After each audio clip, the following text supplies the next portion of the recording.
Good morning. It's time for today's Jeepshot. My goodness, my goodness, yes.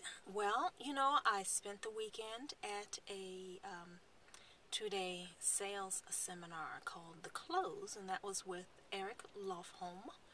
And I'm not sure how I didn't know his name before, since I do try and keep abreast of, new information, but it was a good way to spend my weekend. And of course, the idea is, did we learn anything? And I did. As a multipreneur, sometimes it's difficult to know what to say when, and so I do find myself a little tongue-tied on occasion. And so there were several good ideas that I took away, but one of the key ideas was the use of scripts. And so, of course, I think that, obviously he brought this up. One of the people have a negative connotation around the term scripts, because when they think scripts, it sounds like, kind of a canned presentation read from a piece of paper while you're, working the phones, which, okay, first of all, don't ever worry, that will not be me. I don't do phones. See how easy that was?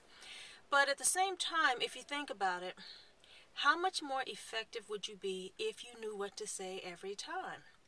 And so, obviously, there's going to be a little flexibility and an adjustment based on the situation. But if you write out, say you have services and products, for every service and every product, you have a particular script, and it's based on whatever status what is that called? Not status, but where you are in the sales pipeline, I suppose.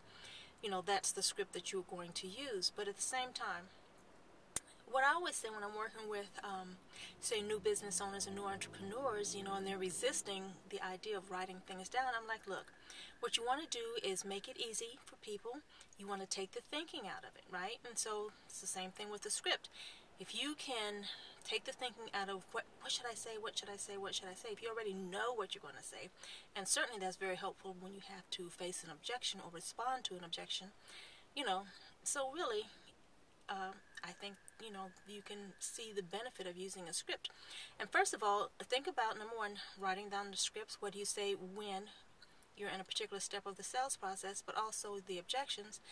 But see if you can monetize that. If you were much more effective, what would the return on your revenue be? If you took the time to write your script and had them in a binder organized, what is your return on time investment for having all this pre-set up, and then translate that into dollar value, right? How much more effective could you be, and how much more would that increase your sales?